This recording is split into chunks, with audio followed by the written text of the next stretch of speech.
Hi friend, अपनी इस नए वीडियो में फिर से आप लोग का स्वागत है। कल हम लोग राष्ट्रपति पर चर्चा किए थे पिछले वीडियो में। उससे हम लोग आगे बढ़ते हुए कल अनुच्छेद 54, 55 पर चर्चा हो चुकी थी। आज हम लोग नए वीडियो 56 अनुच्छेद 56 पर चर्चा करेंगे। अनुच्छेद 56 जो है ये राष्ट्रपति के कार्यकाल से संबंधित ये कहता है कि भारत में जो राष्ट्रपति का निर्वाचन होगा उनका निर्वाचन कितने दिनों के लिए होगा, कितने समय के लिए होगा। ठीक है, तो कहा जाता है कि जिस दिन राष्ट्रपति शपथ लेंगे तो शपथ लेने की तारीख से 5 वर्षों के लिए वे अपने पद पर बने रहेंगे। ठीक है, ये आर्टिकल 56 कहता है। परंतु यदि राष्ट्रपति चाहे तो अपनी स्वेच्छा से इन 5 वर्षों के बीच में अपना त्याग पत्र किसको देंगे, तो उपराष्ट्रपति को देंगे। ठीक, ये अपनी स्वेच्छा से देंगे। यदि इन 5 वर्षों के अंदर में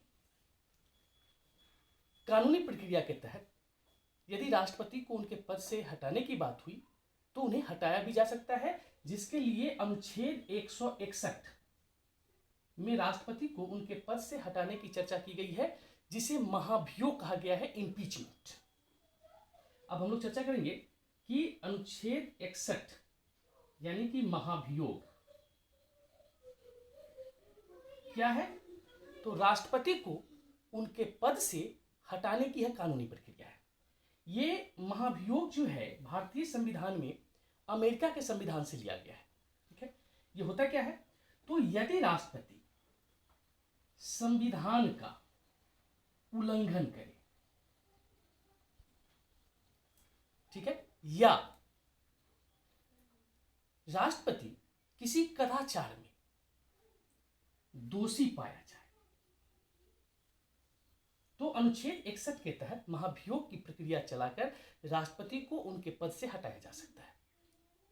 अब ये प्रक्रिया चलती कैसे है, तो 14 दिनों के पूर्व सूचना के आधार पर संसद के किसी भी सदन में, हमने पिछले क्लास में लोग पढ़े थे कि संसद के 2 सदन हैं, उच्च सदन और निम्न सदन। तो चाहे वह उच्च सदन की बात हो, उच्च सदन यानी राज्यसभा, निम्न सदन यानी कि लोकसभा, तो दोनों में से किसी भी सदन में उस सदन के कुल सदस्यों के 1/4 सदस्यों के सहमति से महाभियोग का प्रस्ताव लाया जाता है। ठीक है, फिर उसके बाद उस सदन के 2/3 सदस्यों के बहुमत से उस प्रस्ताव को पारित कर राष्ट्रपति को उनके पद से हटाया जा सकता है। यह महाभियोग की प्रक्रिया होती है। ठीक है, अभी तक भारत के किसी भी राष्ट्रपति के ऊपर महाभियोग नहीं लाया गया है। फिर हम लोग आगे बढ़ते हैं अनुच्छेद 57।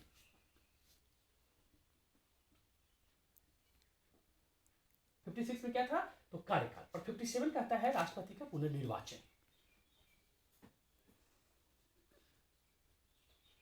मतलब जैसे हम लोग अमेरिका के राष्ट्रपति से भारत के राष्ट्रपति को कंपेयर किए थे, तुलना किए थे, तो जहां अमेरिका में कोई भी व्यक्ति वहां 2 बार से अधिक राष्ट्रपति निर्वाचित नहीं हो सकता, परंतु भारतीय संविधान में कोई भी व्यक्ति कितनी बार राष्ट्रपति निर्वाचित होगा इस पर हमारा संविधान मौन है। अर्थात इसका मतलब यह हुआ कि भारत में कोई भी व्यक्ति जितनी बार चाहे राष्ट्रपति का चुनाव लड़ सकता है और भारत का राष्ट्रपति निर्वाचित हो सकता है, इसकी कोई सीमा नहीं है कि कितनी बार बनेगा।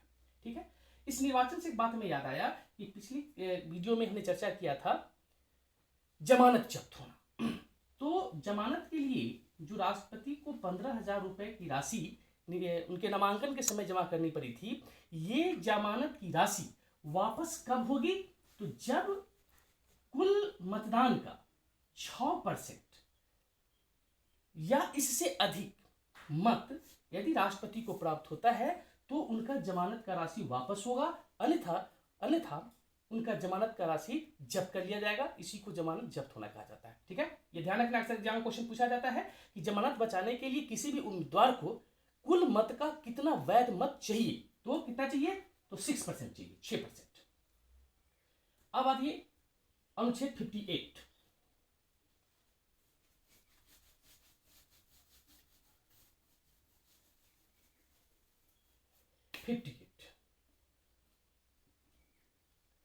काफी इंपोर्टेंट है 58। यहां से रेलवे का एग्जाम हो, एसएससी हो, बीपीएससी हो, कोई सा भी एग्जाम हो, यहां से अक्सर क्वेश्चन पूछा जाता है। 58 में क्या है, तो राष्ट्रपति की योग्यता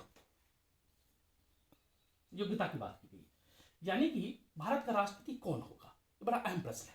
तो भारत का राष्ट्रपति वही होगा जो भारत का नागरिक हो। इसके लिए जरूरत है क्या, कि भारत का वह नागरिक हो, सबसे पहला कंडीशन। सेकेंड कंडीशन कि वह 35 वर्षों तक का उम्र पूरा कर चुका हो।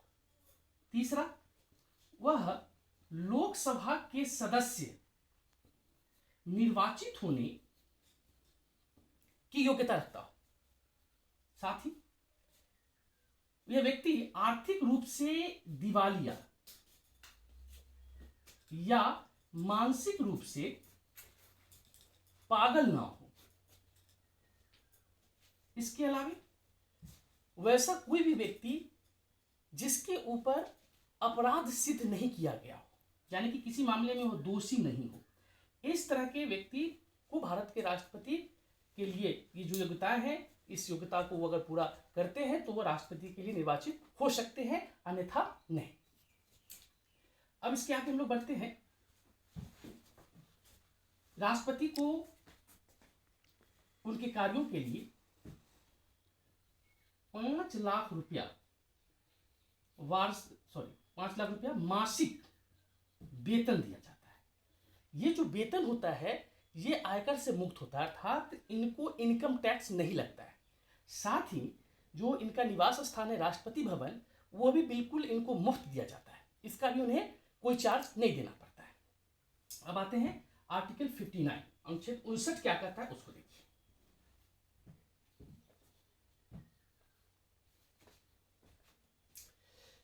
उनसठ कहता है कि राष्ट्रपति के कार्यकाल के दौरान, मतलब कार्यकाल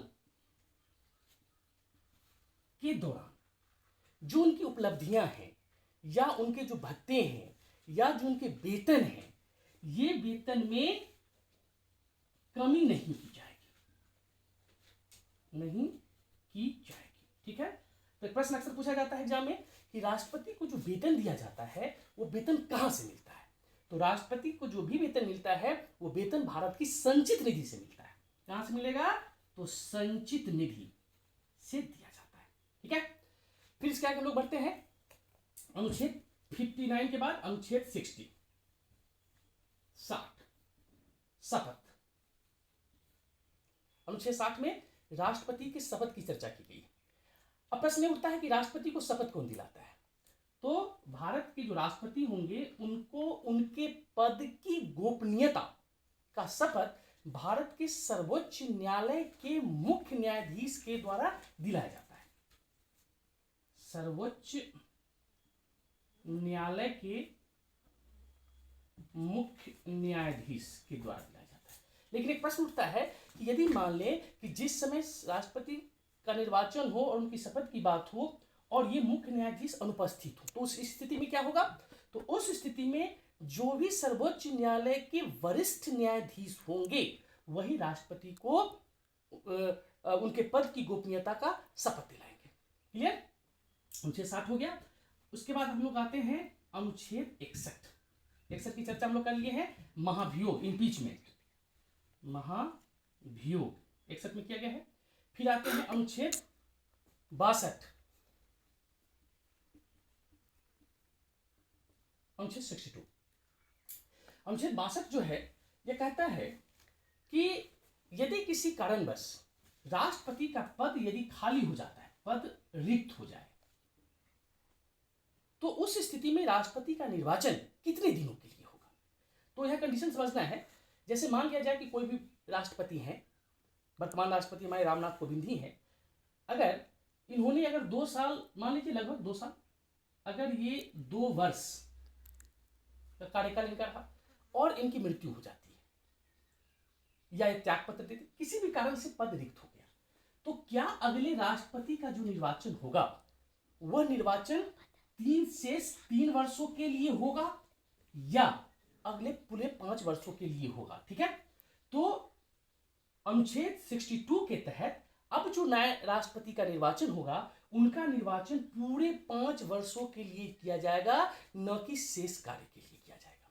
ठीक है, अनुच्छेद 62 इसी बात की चर्चा करता है। हाँ, एक चीज और जान लेना है कि यदि किसी भी कारण से राष्ट्रपति का पद खाली हो तो 6 माह के अंदर राष्ट्रपति के पद को भरा जाएगा। क्लियर? अनुच्छेद 62 क्लियर हो गया। अब इसके आगे राष्ट्रपति के जो कार्य हैं, राष्ट्रपति की जो शक्तियां हैं, राष्ट्रपति की जो उत्तरदायित्व हैं, इनकी चर्चा हम लोग नेक्स्ट वीडियो में करेंगे। तब तक के लिए धन्यवाद। Thank you.